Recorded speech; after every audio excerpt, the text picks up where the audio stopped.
Welcome to our YouTube channel. మన పెద్దవాళ్ళు ఎప్పుడూ కూడా పాజిటివ్గా మాట్లాడండి, నెగిటివ్గా మాట్లాడొద్దు, తదాస్తు దేవతలు ఉంటారని చెప్తుంటారు. ఇది 24 సంవత్సరాల భూమికారెడ్డి విషయంలో నిజమైంది. భూమికారెడ్డి శ్రీ సత్యసాయి జిల్లా తలుపులు మండలం నంగివాండ్లపల్లి గ్రామానికి చెందిన నంగి నందకుమార్ రెడ్డి లోహితల ఏకైక కుమార్తె.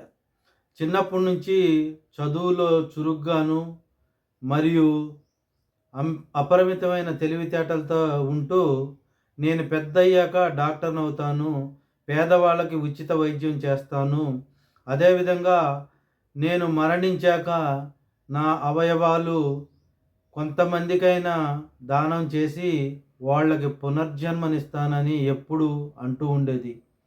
ఆమె అనుకున్నట్లయే ఎంబీబీఎస్ డాక్టర్ అయి ఇటీవల తన ఎంబీబీఎస్ పూర్తి చేసుకొని హైదరాబాద్లోని ఎల్బీ నగర్లో హౌస్ సర్జన్గా చేస్తున్నారు. ఫిబ్రవరి 1వ తారీఖున ఔటర్ రింగ్ రోడ్లో తను ప్రయాణిస్తున్న కారు అదుపు తప్పి ప్రమాదానికి గురై తీవ్ర గాయాలు పాలయ్యారు. హుటాహుటిన నానక్రామ్గూడలోని కాంటినెంటల్ హాస్పిటల్ నందు జాయిన్ చేశారు. అక్కడ డాక్టర్ శివానందరెడ్డి వాళ్ళ టీం మరి ఆమెకు ఇమ్మీడియట్గా వైద్య సేవలు అందించి రకరకాల శస్త్రచికిత్సలు చేశారు. వారం రోజుల పాటు మరి మృత్యువుతో పోరాడి మొన్న శనివారం రోజు బ్రెయిన్ డెడ్ అయ్యారు. అయితే డాక్టర్లు తమ తల్లిదండ్రులకి ఈ విషయాన్ని తెలిపారు. అవయవ దానం చేయాల్సిందిగా రిక్వెస్ట్ చేశారు. ఎలాగూ ఆమె చిన్నప్పుడు అవయవాలు దానం చేస్తానని తల్లిదండ్రులతో కూడా చెప్పేది కాబట్టి వెంటనే వారు ఒప్పుకున్నారు. ఆమె గుండె, కిడ్నీలు, లివర్, ఊపిరితిత్తులు దానం చేసి 5 మందికి తను చనిపోయినా కూడా మళ్ళీ పునర్జన్మనిచ్చిన భూమికారెడ్డికి నిజంగా హ్యాట్సప్ చెప్పుకోవాలి.